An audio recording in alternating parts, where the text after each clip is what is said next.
बड़ा important interview होने वाला है और उन लोगों के लिए जिनके यहाँ बच्चा नहीं होता है और वो बहनें जिनका बांझपन है यानी वो औलाद पैदा नहीं कर सकती हैं और परेशान है, दर दर की ठोकरें खा रहे हैं, शायद लाखों रुपए खर्च किया होगा अभी तक, आप बहुत सारे डॉक्टर्स के पास गए होंगे कि हमारा इलाज कीजिए, हमारे घर में औलाद नहीं है या हमें बच्चा नहीं हो रहा है। 15 साल आपको हो गए हैं या 20 साल आपको हो गए हैं, आपके घर में अगर बच्चा नहीं हो रहा है, चाहे आप मर्द हो या फिर औरत, आपको कोई भी प्रॉब्लम हो, इस चीज के लिए हम इस समय लुधियाना में मौजूद हैं और मेरे साथ इस सब पे बात करने के लिए डॉक्टर सुमिता सोपत मौजूद हैं। मैं बहुत बहुत शुक्रिया अपना कीमती वक्त देने के लिए। धन्यवाद। मैम आपसे जानना चाहूंगा, लाइव इंटरव्यू हम आपके साथ कर रहे हैं, बहुत से लोग इस वक्त हमारे साथ जुड़ रहे हैं। एक कॉमन प्रॉब्लम है इस समय कि बच्चा नहीं होता है, बहुत से लोग इस चीज को लेकर के परेशान हैं। अब उस चीज के लिए सोल्यूशन है या तो लोग आईवीएफ करवाते हैं या फिर बाकी चीजें होती हैं। ये आईवीएफ क्या है, सबसे पहले लोग इस चीज को समझना चाहेंगे। देखिए, आईवीएफ का बेसिक मतलब है टेस्ट ट्यूब बेबी, जो कुदरत काम नहीं कर सकती। जैसे किसी लेडी की अगर ट्यूब्स ब्लॉक्ड है, कोई स्पर्म्स की प्रॉब्लम है या किसी भी तरह की कोई कमी है तो टेस्ट ट्यूब बेबी किया जाता है। बेसिकली जो बच्चा ट्यूब में बनता है, एग और स्पर्म का मिलन ट्यूब में होता है, वो हम एक आईवीएफ लेबोरेटरी में एक डिश के नीचे करते हैं, जिसको हम टेस्ट ट्यूब बेबी कहते हैं। लोग आईवीएफ से डरते हैं, बोलते बहुत ज्यादा पेन होगी, शायद डॉक्टर्स चीरफाड़ करेंगे, क्या होगा, इस हवाले से बताइएगा, क्या डरने की जरूरत है? नहीं, बिल्कुल नहीं। आईवीएफ एक पेनलेस प्रोसीजर है। सिर्फ जब एक लेडी के एग्स निकाले जाते हैं अल्ट्रासाउंड के जरिए तो पेन होता है, वो हम पेशेंट को सेडेट कर देते हैं, माने बेहोश कर देते हैं ताकि पेशेंट को पेन ना हो। तो ये जो सारा ट्रीटमेंट है पेनलेस है। इसमें इंजेक्शंस लगते हैं, वो भी बहुत ज़्यादा पेनफुल नहीं होते, सिंपल बहुत पतली नीडल से इंजेक्शन लगाए जाते हैं। उसके बाद जो एग्स निकाले जाते हैं वो अल्ट्रासाउंड के जरिए निकाले जाते हैं, बेहोश करके निकाले जाते हैं। और जो एम्ब्रियो ट्रांसफर होता है वो भी पेनलेस प्रोसीजर है और उसमें कोई पेन नहीं होती। ये कितने साल की उम्र तक जो है ये सब चीजें होती, इसका आईवीएफ अगर किसी को करवाना होगा उसकी उम्र कितनी होनी चाहिए?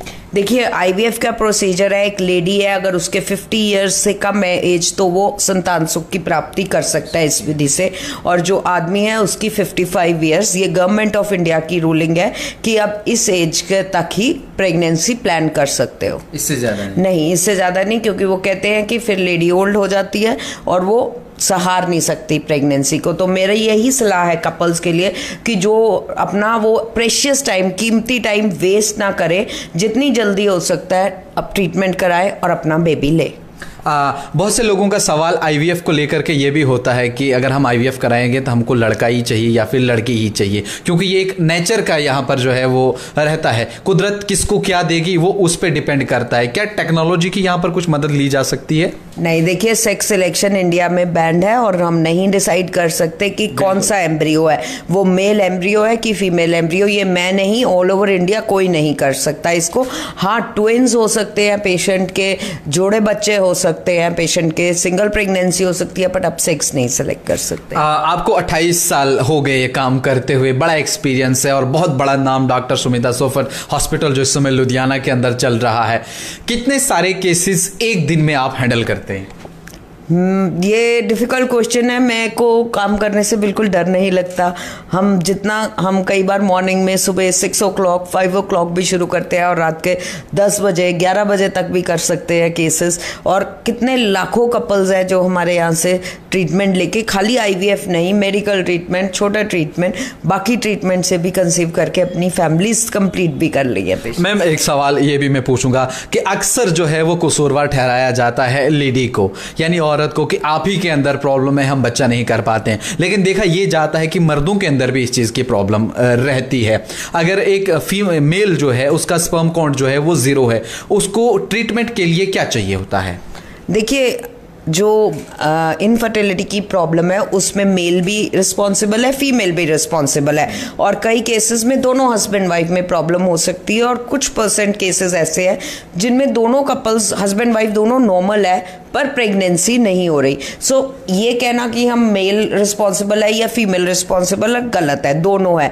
मेल्स में स्पर्म्स की प्रॉब्लम हो सकती है, एजोस्पर्मिया हो सकता है या कम काउंट हो सकता है जिसको हम ओलिगोस्पर्मिया कहते हैं, और लेडीज़ में औरतों में अंडे की समस्या हो सकती है, बच्चेदानी की समस्या हो सकती है और ट्यूब्स की समस्या। आपके पास जो लेटेस्ट एडवांस टेक्नोलॉजी की मशीनरी जो है वो आपके पास है, और सुनने में ये भी आया है कि इंडिया में पहली वो मशीन है जो आपके पास है। बिल्कुल, हम पिछले 28 साल से कर रहे हैं, तो मेरा मानना है कि हर तरह का लेटेस्ट इक्विपमेंट जो अवेलेबल है वर्ल्ड वाइड हमारे हॉस्पिटल में होना चाहिए। हमारे पास ICSI, IMSI, laser hatching, blastocyst culture, embryo monitoring, कासा जैसी टेक्निक्स है जिससे हम IVF का कामयाबी दर बढ़ा सकते हैं। मैं बहुत से लोग इस समय लाइव हमारे साथ और जुड़ रहे हैं। अक्सर देखा जाता है कि हमारी कुछ बहनें हैं जिनको पीरियड्स की प्रॉब्लम रहती है, टाइम पे आते नहीं हैं या फिर आते ही नहीं हैं, उनके लिए क्या कहेंगे? देखिए, बहुत सारे कपल्स हैं, लेडीज़ हैं जिनको पीरियड्स की समस्या है, उनको हताश नहीं होना चाहिए। न्यूअर ट्रीटमेंट आ गए हैं, नए तरह की ट्रीटमेंट है, ड्रग्स है, दवाइयां हैं जिनसे, इंजेक्शंस है जिनसे वो अपना ही बेबी कर सकती है। और ये भी कहना चाहूँगी कि एक बेऔलाद जोड़ा है जिसको एजोस्पर्मिया है या और भी प्रॉब्लम्स है, तो वो इन साइंटिफिक वे से अपना ही बेबी ले सकते हैं। तो यहाँ पर एक लोगों की ये भी कन्फ्यूजन रहती है कि हमें क्या पता चलेगा कि लैब में किसका स्पर्म जो है उन्होंने लिया, कहीं ऐसा तो नहीं है कि किसी और का स्पर्म जो है वो वहाँ पर काउंट किया जाए? नहीं नहीं, बिल्कुल ऐसा नहीं है। प्रॉपर लेबलिंग होती है डिशेस की, ऊपर नीचे नाम लिखा जाता है और जेनेटिक मटेरियल कभी भी मिक्स नहीं हो सकता। पेशेंट को गारंटी होती है कि जो बेबी है वो, अगर उनको शक है तो वो DNA भी करा सकते हैं, हम तो पेशेंट को कहते हैं।